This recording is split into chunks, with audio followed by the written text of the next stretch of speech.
Good morning, everyone. Remember I told you about that box I got in the mail from Amazon? Well, this is it. It's this really weird corrugated box that some kind of electronics came in it, and it's super absorbent. So I'm painting it with a white paint that I have, just to give it a little bit of strength and some more light, because I'm not really crazy about the brown. You can see I'm really sped up. This is a long video, and I left it this long because I wanted you to see that art isn't rushed, that simple things like putting a base coat on something that are really important can take a lot of time. And there's no way around that. A lot of times if you have a canvas or a piece of cardboard or a piece of wood and you prime, which means to paint one side of it, and you don't paint the other, you'll get a warping that happens and you won't have a flat surface to work on. So generally speaking, whatever you do to get your surface ready to paint, to make art, you have to do to both sides. And you can see with all the nooks and crannies, this is going to take a long time. I forwarded it so you don't have to go through the entire process with me, because that would take as long as it took for me to do it, which was pretty much a few hours. I'm going in, I'm trying to really get all the nooks and crannies and to make sure it's a pretty even coat. You're going to notice that I forgot something at the end. And for this project, it's okay. There we go. It looks a lot better now. And here's the other side. The other side's a little flatter, and you can see there's some words in it. And I'm not sure which side I'm going to use for my stop frame animation. I might do a few of them. I've been also collecting different things to use in my stop frame animation. So I have the paper people I made with the little stand-up stands that they go in. And also I'm collecting little figures, basically toys. Everybody should have at least one or two Batman and Robin and crazy cat ladies lying around.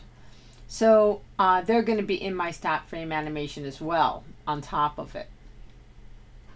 The one thing I've learned about this process is that a video that takes 5 minutes that someone's done probably took them weeks to make.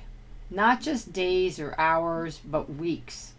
Because they have to come up with the idea for their story, they have to come up with an idea with their figures or their characters, then they have to create the scene and the setting, and then they have to make everything and put it together. Now, stop frame animation really means that you make a setup like you would with your toys to play, and you take a picture. Then you move a bunch of things just a tiny bit and take a picture, and then move and take a picture, and move and take a picture. So that when you put them all together and turn it into a video, it's going to look like your toys and your drawings move by themselves. Because you'll never see the hand that moves them, because that's in between the camera shots. And you'll see, and we'll talk more about it when I make my other video and put that up.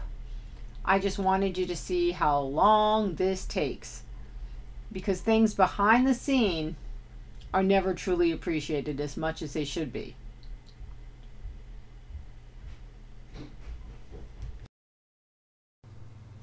As you watch this video, you can make a list of characters that are going to be in your stop motion animation. You can think of the toys you have and write a list and give them names. You can start making a storyboard to see how they're going to interact. That's the one step I didn't do, but I think it would be a good idea. Just play around with it and see how it works. This is going to be a really long video. It's a little zen watching somebody else paint in one solid color white. In a minute, I'm going to switch to the colors I use on the outside. This side I'm going to keep white, maybe with a little bit of drawing. I'm going to use some pencil on it. And the other side I'll use some nice bright paints.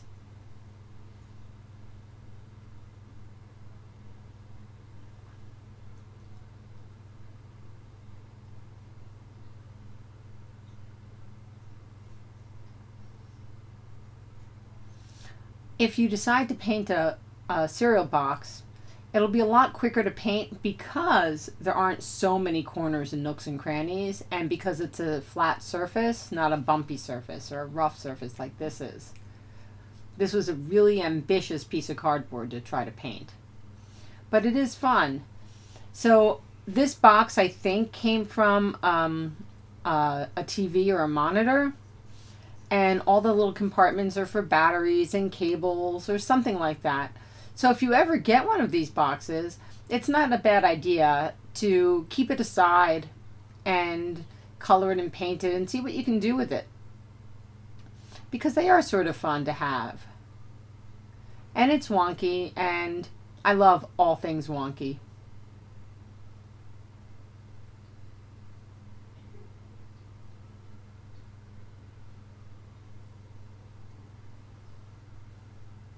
So you can see that some of the paint looks thicker, and I go back over it and I spread it thinner.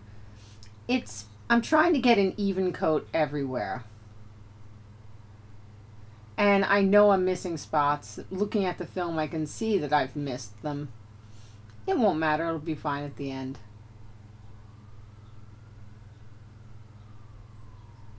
I did cut out a large part that was in there so we could move on.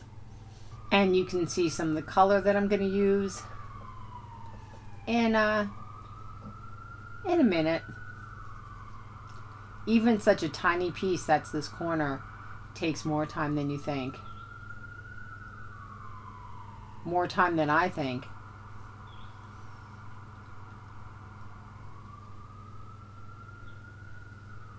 And as I turn it around, I can see all the little spots I missed, so I'm trying to go back and get them all. Up, and here's the other side. Right, you can see I already started painting before I hit the video play button, but that's okay. I'm using a lot of primary colors and mixing some colors.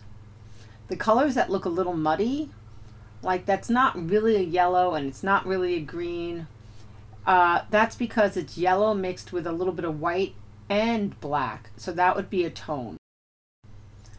So you remember your primary colors. They are red, yellow, and blue. Primary colors are primary because you cannot make them. You can change them.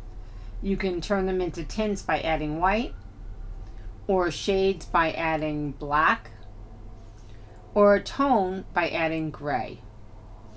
If you mix two primary colors together, like red and yellow, you get orange, which is a secondary color. All secondary colors are two primary colors that are mixed together.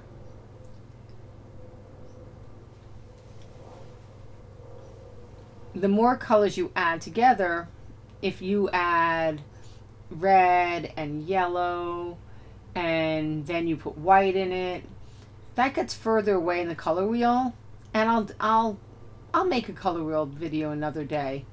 I just wanted to talk about it a little bit in this video.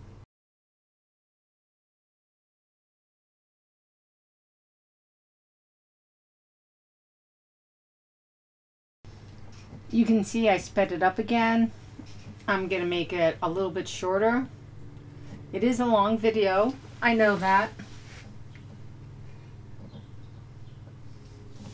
But you can be sketching your figures while you watch it.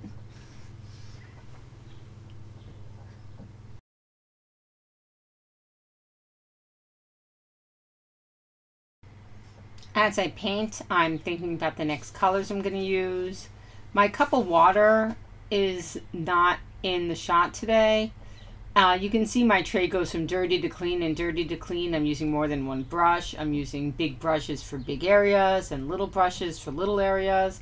I'm also really keeping my brush clean in between colors and washing my tray constantly. It's really important that you keep your paints neat and clean. and your brush nice, or you won't get the colors you want when you paint. I hope you guys really enjoyed this video. I'm going to ask you to hit the like button and to subscribe. That way I know what you want to see more of. And if you have any ideas, just let me know what they are.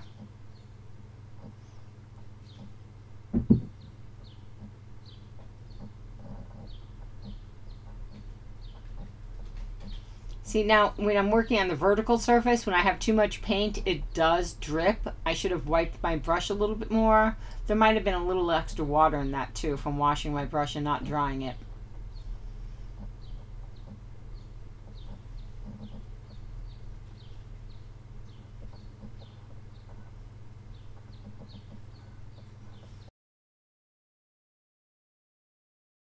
I hope you enjoyed this video. I hope you start making your own